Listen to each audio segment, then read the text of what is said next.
Hello అండి, wings to ట్రేడ్కి స్వాగతం. Stock మార్కెట్లో చాలామంది ఇన్వెస్ట్ చేయడానికి చాలా భయపడతారు. ఎందుకంటే ఇది చాలా తెలియని విషయము. ఇందులో మనకి ఈరోజు ప్రాఫిట్ వచ్చినా రేపు నష్టం వస్తుంది.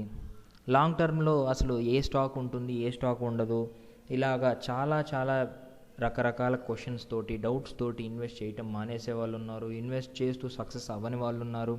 అసలు ఏం చేసినా ఇంకా ఇది ఏమీ మనకి అర్థం కానిది అని వదిలేసిన వాళ్ళు కూడా ఉన్నారు. సో వాళ్ళందరి కోసం మీకు అసలు ఈ లాక్డౌన్లో ఎస్పెషల్గా స్టాక్ మార్కెట్ ఎలాగైతే ఒక high amount of correction, positive nature, negative nature, అన్ని రకాల స్టాక్స్ ఉన్నాయి. సో ఈరోజు నేను మీకు కొన్ని స్టాక్స్ ఏవైతే అందరికీ తెలిసిన పేర్లే, కొత్త పేర్లు ఏం కాదు, మంచి పాపులర్ కంపెనీస్ గురించే మీకు ఫస్ట్ డిస్కస్ చేస్తాను. అవి ఈ లాక్డౌన్ పీరియడ్లో ఎలా ఉన్నాయి నేను. సో ఫస్ట్ మనం రిలయన్స్తో స్టార్ట్ చేద్దాం. ఈ రిలయన్స్ అనే స్టాక్ ఓకే, మనం ఇక్కడ ఒక 13 స్టాక్స్ చూడబోతున్నాము. ఈ 13 స్టాక్స్ కూడా నేను ట్రేడ్ చేసినవి. ఈ లాక్డౌన్ పీరియడ్లో నేను ట్రేడ్ చేస్తే నాకు వచ్చినటువంటి ప్రాఫిట్స్ కానీ లాసెస్ కానీ ఎలా ఉన్నాయి, ఏమున్నాయి, ఎవ్రీథింగ్ క్లియర్గా మీకు ప్రాఫిట్ అండ్ లాస్ స్టేట్మెంట్స్తో సహా బ్యాక్ ఆఫీస్లో నేను చూపిస్తాను. సో ఆ బిహేవియర్ ఎలా ఉంది ఏంటి అనేది కూడా మీరు అనలైజ్ చేసుకోవచ్చు. దాన్ని బట్టి మీకు ఒక ఐడియా వస్తుంది అసలు స్టాక్ మార్కెట్లో ఏంటి ఏముంది అనేది కూడా ఒక అవగాహన అనేది మీకు కలుగుతుంది. సో ఇక్కడ మనం రిలయన్స్ స్టాక్ని కనుక చూస్తే మార్చ్ నుంచి June starting or otherwise March, April, May 3 నెలల బిహేవియర్ని మనం చూద్దాం ప్రతి ఒక్క స్టాక్ కూడా. అంటే ఈ స్టాక్స్ అనేవి ఎంత వోలటైల్గా ఉన్నవి, ఎంత స్టేబుల్గా ఉన్నవి, ఈ పర్టికులర్ పీరియడ్లో ఎవరు స్టేబుల్ అనేది కూడా ఊహించరు కూడా. ఓకే, అందరికీ తెలుసు స్టాక్ మార్కెట్ బాగా పడిపోయింది అని చెప్పేసి. అది ఎంతవరకు పడింది, అసలు రికవరీ అయిందా, రికవరీ అవ్వలేదా, అవితే ఏ స్టాక్స్లో అయినాయి. సో ఈ స్టాక్స్ యాజ్ అన్ ఎగ్జాంపుల్, ఎందుకంటే నేను వీటిలో ట్రేడ్ చేశాను కాబట్టి ఈ స్టాక్స్ని మీకు చూపించడానికి నేను ఈ వీడియో చేస్తున్నాను. సో ఇక్కడ మనం ఈ రిలయన్స్ని చూస్తే almost all 36% in it's price. ఆ 36% అనేది కరెక్షన్ అయిపోయింది. ఆల్మోస్ట్ ఈ ఏరియా 1356లో ఉన్నటువంటి స్టాక్ మార్చి మంత్లో బిగినింగ్ నుంచి ఈ ఏరియా వరకు డ్రాప్ అయిపోయి, దాని తర్వాత ఎంతైతే మార్చిలో పడినటువంటి అమౌంట్ ఉందో ఆ అమౌంట్ రికవరీ అయింది. అంటే ఎస్పెషల్గా నేను ఈ మార్చి నుంచి మే వరకు ఎందుకు చూపిస్తున్నానంటే లాక్డౌన్ పీరియడ్ కాబట్టి. ఈ లాక్డౌన్ పీరియడ్లో అందరికీ కరోనా వైరస్ అంటే చాలా భయంగా ఉంది కాబట్టి ఈ భయము ఈ మార్కెట్లో ఎలా ఉంది, అసలు మనం ట్రేడ్ చేస్తే అసలు ప్రాఫిట్స్ వస్తాయి అనే అవకాశం ఉంటుందా లేదా అనేది అసలు ఈ డేటా చూస్తేనే కొంతవరకు మీకు ఐడియా వస్తుంది. సో ఇక్కడ రిలయన్స్ని చూస్తే మనకి ఇంత పెద్ద కరెక్షన్ వచ్చేసి మొత్తం కరెక్షన్ ఏదైతే అమౌంట్ అయిందో మళ్ళీ మొత్తం కూడా రికవరీ అయిపోయింది. సో రికవరీ అయిపోయి ఇప్పుడు ఇంకా మార్కెట్ కొంత పాజిటివ్ మూమెంట్ అనేది వెళ్తూ ఉంది. సో ఓవరాల్గా చెప్పాలంటే 36% కరెక్షన్ చూసి దాని తర్వాత కంప్లీట్గా రికవరీ అయిందని చెప్పుకోవచ్చు మనం ఏదైతే అబ్జర్వేషన్ చేస్తున్నామో ఆ పీరియడ్లో. దెన్ టీసీఎస్లోకి వస్తే కనుక మార్చి నుంచి సేమ్ పీరియడ్లో ఎంతైతే కరెక్షన్ అయిందో మళ్ళీ అంతా కూడా రికవరీ అయితే అయ్యింది. తర్వాత ఇన్ఫోసిస్ స్టాక్ వస్తే ఇందులో పూర్తిగా రికవరీ అవ్వకపోయినా మ్యాక్సిమం రికవరీ అనేది మనం చూస్తున్నాం. దెన్ ఎస్కాట్స్ స్టాక్ వస్తే రికవరీ అవ్వటమే కాకుండా 39%. ఇవన్నీ కూడా నేను మీకు చూపించేటటువంటి స్టాక్స్ అన్నీ కూడా ఇక్కడ వాల్యూస్ ఉన్నాయి, మీరు చూడొచ్చు. సో కొన్ని 35, కొన్ని 38, కొన్ని 40, కొన్ని 50, కొన్ని 70, కొన్ని 80 కూడా ఉన్నాయి. మనం చూద్దాం స్టాక్స్ అవి కూడా. సో ఇక్కడ కంప్లీట్ రికవరీ అయింది. అంటే ఇప్పటి వరకు మనం చూసిన stocks more or less almost recovery దగ్గరికి కానీ రికవరీ కంప్లీట్గా కానీ అయిపోయింది. సో ఇక్కడ నెక్స్ట్ ఇది హిండాల్కో ఎంతైతే 47% కరెక్షన్ అయిందో మళ్ళీ రికవరీ అవ్వడానికి వచ్చింది. అండ్ దెన్ ఐసిఐసిఐ బ్యాంక్ వస్తే ఇది కూడా 48% కరెక్షన్ అయింది, బట్ హాఫ్ కూడా రికవరీ అవ్వడానికి ట్రై చేసింది కానీ పూర్తిగా సక్సెస్ అయితే అవ్వలేకపోయింది. సో ఇక్కడ నుంచి స్ట్రైట్ అవే ఇక్కడ దాకా కరెక్షన్ అయ్యి దెన్ రికవరీ అనేది కొంతవరకు అయ్యి దాని తర్వాత ఒక స్టేబుల్ మూమెంట్ అనేది మనం చూస్తున్నాం. దెన్ నిఫ్టీ, ఈ నిఫ్టీ ఇండెక్సెస్ గురించి న్యూస్ ఛానల్స్లోనూ ఏ యాప్స్ ఓపెన్ చేసినా స్టాక్ మార్కెట్ వాటికి సంబంధించి ఈ నిఫ్టీ వాల్యూ అయితే కనబడకుండా మీకు ఉండదు, డెఫినెట్లీ కనబడుతుంది. సో ఇందులో మనం ఎవ్రీడే చూస్తూ ఉంటాం 200 పాయింట్స్, 500 పాయింట్స్, 300 పాయింట్స్ పైకి కానీ కిందకి కానీ మూమెంట్ ఉంది అని చెప్పేసి. సో ఇక్కడ మనం చూస్తే ఈ పర్టికులర్ మనం ఏదైతే అబ్జర్వ్ చేస్తున్నామో ఆ పీరియడ్లో 34% కరెక్షన్ అయ్యి అందులో half of the portion recovery అయ్యింది ఈ మనం అబ్జర్వేషన్ చేస్తున్న పీరియడ్లో. బట్ ఆఫ్టర్ దట్ మనం చూస్తున్నాం కంటిన్యూగా లాస్ట్ సెషన్స్ అన్నీ కూడా కొంచెం పాజిటివ్గా ఉన్నవి. దాని తర్వాత ఇండస్ ఇండ్ బ్యాంక్ ఎక్కడి నుంచో వచ్చి ఎక్కడ దాకా పడిపోయి అంటే 80% ఆల్మోస్ట్ కరెక్షన్ అయ్యి ఇంకా రికవరీ అనేది హాఫ్ పోర్షన్ కూడా లేకుండా కంప్లీట్గా ఇంకా కిందకే ఉంది. అపోలో టైర్స్ ఇది కూడా హాఫ్ పోర్షన్ కంటే కిందనే ఉంది. టాటా స్టీల్ 36% హాఫ్ పోర్షన్ ఇప్పుడు రీసెంట్గా రికవరీ అయింది. ఇండియా బుల్స్ హౌసింగ్ ఫైనాన్స్ ఎక్కడి నుంచో పడిపోయి ఇంకా క్వార్టర్ పోర్షన్లో తిరుగుతుంది స్టాక్. ఇంకా ఎస్బీఐ అందరికీ ఫేవరెట్ స్టాకు, ఎవరైనా సరే పబ్లిక్ సెక్టర్ బ్యాంకు గవర్నమెంట్ది కొనుక్కుందామని చెప్పి చూసుకునే స్టాకు. అలాంటి స్టాకు మిగతా స్టాక్స్తో కంపేర్ చేస్తే కరెక్షన్ మేబీ తక్కువ పర్సంటేజ్ అయ్యి ఉండొచ్చు, కానీ వాటిల్లో రికవరీ అనేది మనం చూసాం. బట్ ఇది కన్సిస్టెంట్గా నెగిటివ్లోకి వెళ్ళిపోయినటువంటి బాటమ్ దగ్గర ఉన్నటువంటి ఎంతైతే కరెక్షన్ చేసిందో ఆ కరెక్షన్లో బాటంలో ఉన్నటువంటి స్టాక్ ఇది. దాని తర్వాత బజాజ్ ఫైనాన్స్ వస్తే ఇది కూడా ఆల్మోస్ట్ బాటంలో ఉన్నటువంటి స్టాక్, లోవెస్ట్ క్వార్టర్లో తిరుగుతున్నటువంటి స్టాక్. సో మనం ఆల్మోస్ట్ చూసినటువంటి స్టాక్స్లో కొన్ని ఎంతైతే స్టాక్ మార్కెట్ కిందకి వెళ్ళిపోయినాయో అంతా రికవరీ అయినాయి, కొన్ని ఉన్నాయి హాఫ్ వే రికవరీ అయినాయి, కొన్ని ఉన్నాయి అసలు రికవరీ అవ్వకుండా బాటంలోనే అటు ఇటుగా కొంచెం తిరుగుతున్నటువంటి స్టాక్స్ ఉన్నాయి. ఇలాంటి స్టాక్స్లో మనం చూస్తే ఒక్కొక్క స్టాక్ అనేది ఒకరోజు మార్కెట్ సడన్గా పైకి వెళ్ళటం, మళ్ళీ సడన్గా కిందకి వెళ్ళటము, ఒక్కొక్క రోజు ఒక్కొక్క బిహేవియర్ అంటే వోలటైల్, అంటే ఏ రోజు పెరుగుతుంది ఏ రోజు తగ్గుతుంది అనేది ఎవరు నార్మల్గా అంచనా వేయలేనటువంటి మూవ్మెంట్స్ని మనం ఈ స్టాక్స్ అన్నిట్లోనూ మనం చూస్తున్నాం. Very very bigger values. So ఈ క్యాండిల్ చూస్తే కనుక మీరు 1629, సో ఆల్మోస్ట్ ఈ ఏరియా 1600 ఏరియా దగ్గర నుంచి మీకు 1800 ఏరియా వరకు సింగిల్ డేలో మూవ్మెంట్స్ వచ్చినటువంటి రోజులు ఉన్నాయి. అలానే బిగ్గర్ రెడ్ క్యాండిల్ మూవ్స్ కూడా మనం చూస్తున్నాం. సో ఇలాగ వెరీ వైలెంట్గా ఉన్నాయి మనకి ఈ particular observatory period. That to lockdown period, ఈ కరోనా భయం ఇంకా వేరే వాటి అనౌన్స్మెంట్స్ అన్ని భయాలు కలుపుకొని ఓవరాల్గా మనం lot of ups and downs మనం ఈ స్టాక్ మార్కెట్లో ప్రతి స్టాక్లోనూ మనం చూస్తున్నాం. So no stock is an exemption, ఏ స్టాక్ కూడా ఎగ్జంప్షన్ అనేది లేదు. ప్రతి స్టాక్లో కూడా అప్స్ అండ్ డౌన్స్, దానికి తగ్గ మూమెంట్లు అనేవి, ఆ బిగ్గర్ క్యాండిల్స్, మళ్ళీ కరెక్షన్స్, సో రికవరీ అవుతుంది అనుకునే లోపలే మళ్ళీ పడిపోవటం, ఈ అబ్జర్వేషన్స్ అన్నిట్లోనూ మనం చూస్తున్నాం. మరి ఇలాంటి వోలటాలిటీ అంటే ఏ రోజు ఎలా ఉంటుంది అనే ఒక ఈ లాక్డౌన్ పీరియడ్లో, ఎస్పెషల్లీ ఈ కరోనా టైంలో స్టెబిలిటీ అనేది ఒక పెద్ద క్వశ్చన్ మార్క్గా ఉన్న రోజుల్లో ఎవరైనా ఈ స్టాక్ మార్కెట్లో ఇన్వెస్ట్మెంట్ చేసి ఆల్రెడీ ప్రాఫిట్స్ మేము అమ్మేసి కొన్ని ప్రాఫిట్స్ చేసుకున్నాము, కన్సిస్టెంట్గా ప్రతి ట్రేడ్ కూడా ప్రాఫిట్లో ఉంటుంది అనే కాన్ఫిడెన్స్తో ఇన్వెస్ట్ చేసిన వాళ్ళు ఎవరైనా ఉన్నారా? సో ప్రాఫిట్లో ఉండటం అంటే ఒక రోజులో ఏదో ఒక స్టాక్ మీద ప్రాఫిట్ రావటం కాదు. చేసిన ప్రతి ఇన్వెస్ట్మెంట్ ప్రాఫిట్లోకి తీయగలమా, అసలు అది సాధ్యమా?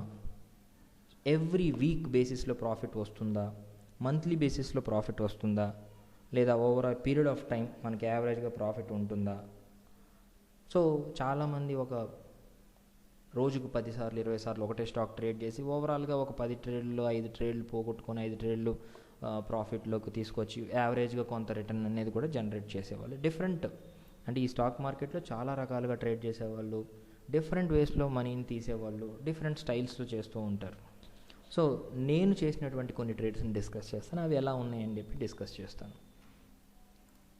If you see I will show you 2 accounts. ఈరోజు నేను మీకు 2 అకౌంట్స్ చూపిస్తాను. సో ఆ 2 అకౌంట్స్లో ఎలాగా ప్రాఫిట్ అండ్ లాస్ అనేవి జనరేట్ అయినాయి అని చెప్పేసి మీకు ఒక ఐడియా కోసం చూపిస్తున్నాను.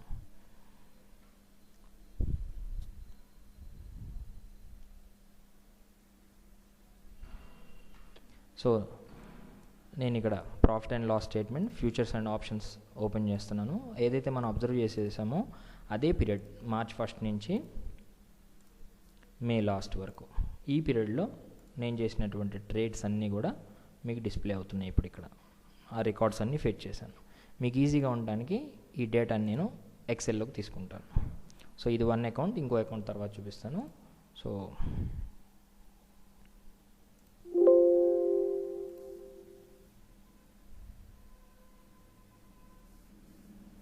సమ్ ఫెయిల్ అయింది, మళ్ళీ ట్రై చేస్తాను ఎక్సెల్.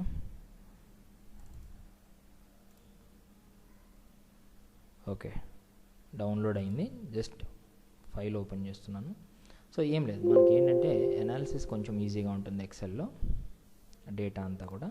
సో ఏదైతే డౌన్లోడ్ అయిందో ఆ ఫైల్ని, ఇవన్నీ మనం చేసినటువంటి ట్రేడ్స్, వీటిని ఈజీగా రిపోర్ట్స్ జనరేట్ చేసుకోవచ్చు ఎక్సెల్లో. let me generate a report for you. So ఇది మనం డేటా పివోట్ టేబుల్ అనాలిసిస్ చేసుకోవచ్చు. ఇందులో స్క్రిప్ట్ నేమ్ అంటే ఈ అకౌంట్లో నేను చేసినటువంటి ట్రాన్సాక్షన్స్ ఏ స్టాక్స్ మీద చేశాను అనేవి ఈ స్క్రిప్ట్ నేమ్ కొడితే డూప్లికేట్స్ అన్నీ రిమూవ్ చేసి మనకి ఇక్కడ ఓన్లీ ఒక్కొక్క నేమ్, చాలా రికార్డ్స్ ఉన్నాయి ఇక్కడ మనం డౌన్లోడ్ చేసిన దాంట్లో. అపోలో టైర్ మీద ఒక 3 సార్లు ఉన్నాయి, బజాజ్ ఫైనాన్స్, ఇలా చాలా ఉన్నాయి. వీటన్నిటిని కన్సాలిడేటెడ్ రిపోర్ట్ అంటే ఎన్ని స్టాక్స్ మీద నేను ట్రేడ్ చేశాను, 7 స్టాక్స్ మీద చేశాను. ఈ 7 స్టాక్స్లో అసలు ఓవరాల్గా నాకు ప్రాఫిట్ ఏంటి, realised profit and loss. So ఇక్కడ మీరు చూస్తే ఎవ్రీ స్టాక్లో మనం ఇక్కడ ప్రాఫిట్ చూస్తున్నాం. Everything is positive. అల్టిమేట్లీ మొత్తం మీద కలిపి 61,000 ప్రాఫిట్. అది మీరు ఆ వెబ్సైట్లో కూడా చూడొచ్చు. ఇక్కడ 61,000 ప్రాఫిట్. ఇవన్నీ కూడా ట్రేడ్స్. మీరు ఎవరైనా కావాలంటే పాజ్ చేసుకుని కూడా అబ్జర్వ్ చేసుకోవచ్చు. All the stocks same entries, మొత్తం మీద 61,000. ఈ చార్జెస్ అన్నీ పోను కూడా మనం 58,000 ప్రాఫిట్లో ఉన్నాం ఈ లాక్డౌన్ పీరియడ్లో. సో ఇక్కడ మనం చూస్తే నేను చేసినటువంటి ట్రేడ్స్ అన్నీ కూడా కాల్ ఆప్షన్స్, పుట్ ఆప్షన్స్, వీటిని డెరివేటివ్స్ అంటాము. నేను టెక్నికల్ అనాలిసిస్ చేసి దాని తర్వాత నేను తీసుకునే ట్రేడ్స్ అన్నీ కూడా ఆప్షన్స్ అంటే డెరివేటివ్ అనాలిసిస్ చేసి డెరివేటివ్ స్ట్రాటజీస్ తోటి ట్రేడ్ చేస్తాను. సో ఇవన్నీ కూడా మీరు చూస్తే ఇక్కడ May contracts as well as April contracts ఉన్నాయి. So then coming here to this entry, then ఫైనల్గా అసలు నేను ఎన్నిసార్లు ట్రేడ్ చేశాను ఒక్కొక్క స్టాక్ మీద. అపోలో టైర్ మీద 3 ఆప్షన్స్. సో ఇక్కడ మన ఆప్షన్ స్ట్రాటజీస్లో ఏంటంటే కాళ్ళు, పుట్లు కాంబినేషన్లు తీసుకొని వీటిని ఒక సేఫ్ ట్రేడింగ్ అనేది మనం చేయొచ్చు. సో నేను అలాగా కొన్నిట్లో 3 ట్రేడ్స్, కొన్నిట్లో 4 ట్రేడ్స్, కొన్నిట్లో 5 ట్రేడ్స్, ఇలాగ డిఫరెంట్ కాంట్రాక్ట్స్, మొత్తం మీద 33 contracts or other 33 options or other 33 సార్లు నేను ట్రేడ్ చేశాను. 33 వాటిల్లో ట్రేడ్ చేశాను. సో దీంట్లో ఇది ప్రాఫిట్. సో ఓవరాల్గా ప్రతి స్టాక్ మీద ప్రాఫిట్ వచ్చింది, ఓవరాల్ అకౌంట్లో కూడా ప్రాఫిట్ ఉంటుంది. ఆఫ్ కోర్స్ ప్రతి స్టాక్ మీద ప్రాఫిట్ వస్తే ఓవరాల్ అకౌంట్ ప్రాఫిట్లోనే ఉంటుంది, no problem for that. So మీకు ఇంకొక అకౌంట్ చూపిస్తాను అన్నాను కదా. సో ఇంకొక అకౌంట్ చూద్దాం. So again profit and loss statement. So దీంట్లో F O and segment. So March 1 నుంచి సేమ్ టైం మే 31 వరకు కూడా రికార్డ్స్ ఫెచ్ చేద్దాం. సో ఇక్కడ వచ్చేసి 1,55,000 చేంజ్, అందులో చార్జెస్ అవి పోను 1,51,000 యాజ్ ఏ ప్రాఫిట్ ఉంది. సో ఇక్కడ మీరు చూడొచ్చు ట్రేడ్స్ అన్నీ కూడా Bajaj, Escorts, Hindalco, ICICI bank, India bulls housing finance, Infosys, Nifty, Reliance. ఇందాక మీకు ఏవైతే స్టాక్స్ చూపించానో ఐదర్ ఈ అకౌంట్లో కానీ ఆ అకౌంట్లో కానీ ట్రేడ్ చేసినవి, నేను వేరే స్టాక్స్ ఏమీ చూపించలేదు మీకు. So after that if you want you can pause and check the report నేను ఏదైతే స్క్రాల్ చేశాను. సో దీన్ని నేను export to Excel file open చేస్తున్నాను.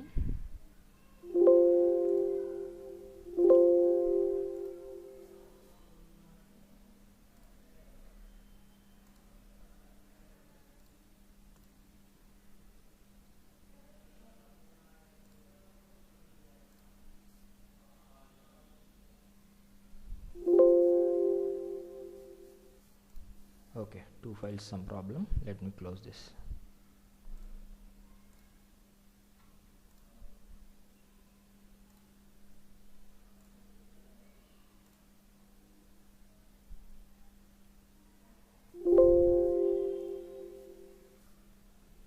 Okay, this is another account. So ఈ account లో వచ్చేసి we will take the pivot table. కొంచెం మీకు డేటా చూసుకోవడానికి ఈజీగా ఉంటుంది.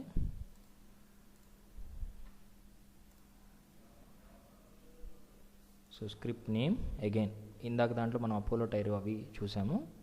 ఇక్కడ వచ్చేసి 8 స్టాక్స్. ఇందాక మనం 60,000 చేంజ్ ఆ అకౌంట్ చూసాము. ఇది అనదర్ అకౌంట్. ఇందులో వచ్చేసరికి అగైన్ రియలైజ్డ్ ప్రాఫిట్ చూద్దాము. ద సేమ్ థింగ్ వెబ్సైట్లో ఏవైతే చూసారో సేమ్ అమౌంట్. ఇదే స్క్రిప్ట్ నేము. అసలు ఎన్నిసార్లు ట్రేడ్ జరిగింది అనేది చూస్తే దిస్ వన్. సో ఇందాక మనం అక్కడ 33 చూసాం, ఇక్కడ 34 చూసాం. ఓవరాల్గా నేను ట్రేడ్ చేసింది 33 + 34 టైమ్స్. అంటే వాటిల్లో బై చేయడం సెల్ చేయడం కలుపుకుంటే డబుల్ అవుతుంది. సో 67 కాంట్రాక్ట్స్ మీద నేను బై సెల్ 2 చేశాను. అంటే హార్డ్లీ మేబీ 1 hour 2 hours నేను స్పెండ్ చేసింది, అంటే ట్రేడింగ్లో స్పెండ్ చేసింది. ఓవరాల్గా మీకు మార్చ్ నుంచి మే వరకు కూడా. సో ఎక్కువ ట్రేడ్లు ఏమీ నేను చేయలేదు. సో వెరీ సింపుల్గా వెరీ స్టేబుల్గా కాంట్రాక్ట్స్ అనేవి చేసి 67 కాంట్రాక్ట్స్లో 2 అకౌంట్స్ నుంచి ట్రేడ్ చేసి ప్రతి స్టాక్ లెవెల్లో కూడా నేను ప్రాఫిట్స్లో ఉంటూ అల్టిమేట్లీ ప్రాఫిట్ మేక్ చేస్తూ ఏదైతే ఈ లాక్డౌన్ పీరియడ్లో మోస్ట్ ఆఫ్ ద స్టాక్స్ చాలా 30%, 40%, 80% కరెక్షన్ అయిన స్టాక్స్లో కూడా మనం స్టేబుల్గా ప్రాఫిట్స్ తీసాం. సో ఇక్కడ మీరు చూడొచ్చు, దిస్ ఈజ్ 1,51,000 ఆ పీరియడ్ మనం చూసింది. ఇంకొకటి వచ్చేసి 58,000. సో ఇవి మనం చేసినటువంటి stocks. Very very volatile stocks, చాలా వోలటైల్ స్టాక్స్లో కూడా మనం స్టేబుల్గా ప్రాఫిట్స్ ప్రతి స్టాక్లోనూ ప్రాఫిట్ తీయగలిగాము అంటే అది only technical analysis, derivative analysis, బాగా deeper understanding and fundamental analysis understanding ఉంటే మీరు డెఫినెట్గా ప్రాఫిట్స్ చేయొచ్చు. సో ఇన్ఫర్మేషన్ అనేది సంథింగ్ రెలవెంట్గా ఉంటుంది మార్కెట్లో, ఇర్రెలవెంట్గా ఉంటుంది. సో ఇన్ఫర్మేషన్ని కూడా మనం జడ్జ్ చేయగలగాలి. సో అవి ఎలాగ మనకి ఇంపాక్ట్ అవుతాయి, ఎంత ఇంపాక్ట్ చేస్తుంది, సో ఇలాగ ఒక అనాలిసిస్ చేసుకుంటూ మనం ట్రేడ్ చేయగలిగితే that will be a good for market. But ర్యాండమ్గా ఏదో ఒక స్టాక్ కొనటము, ఏదో ఒక స్టాక్ అమ్మటము, ఈరోజు కొనుక్కొని 10 ఏళ్ల తర్వాత అమ్ముకునేదైనా సరే ఆ స్టాక్ పెరుగుతుందనేం లేదు. ఇప్పుడు మనం ఇండియా బుల్స్ హౌసింగ్ ఫైనాన్స్ చూస్తున్నాం. So if you zoom out this chart, so it's a very very very huge level of appreciation, దాని తర్వాత huge level of depreciation. Long టర్మే కదా అని ఉంచుకున్న వాళ్ళకి అనాలిసిస్ తెలియకపోతే ఏమవుతుందండి ఈ స్టాక్స్లో? ఈవెన్ దో స్టాక్ పైకి వెళ్తూ ఉంది, ఎక్కడ దాకా వెళ్తుంది అనేది జనరల్గా మీకు ఐడియా ఉండదు. సో దాన్ని అనాలిసిస్ చేసి అసలు దీనికి ఇంకా ఫర్దర్గా అప్రిషియేట్ అయ్యేటటువంటి ఛాన్సెస్ ఎంత ఉంటాయి, ఇలాగ డీటెయిల్డ్గా అనాలిసిస్ చేసి మీరు ట్రేడ్ చేసుకోవాలి. సో ఫస్ట్ లెర్న్ చేసుకోండి, దాని తర్వాత ట్రేడ్ చేయండి స్టాక్స్లో. Okay, so for any questions you can always contact us. So మనం ఈ పర్ఫార్మెన్స్ లాక్డౌన్ పీరియడ్లో చూసాము, 2 అకౌంట్స్ చూసాము, అన్ని స్టాక్స్ ఏవైతే వాటి వోల్టైల్ మూవ్స్ చూసాము. ఒక అకౌంట్లో 8 స్టాక్స్, ఒక అకౌంట్లో 7 stocks, total 67 trades, 67 contracts, by and cell. So అన్నీ కూడా ఆప్షన్స్కి సంబంధించిన ట్రాన్సాక్షన్సే. ప్రతి స్టాక్లో కూడా మనం ఈ ఆప్షన్ స్ట్రాటజీస్ తర్వాత ప్రాఫిట్ చేయటం అనేది మనం క్లియర్గా చూసాం. So you can always call us for any questions. So thank you అండి, థ్యాంక్ యూ సో మచ్.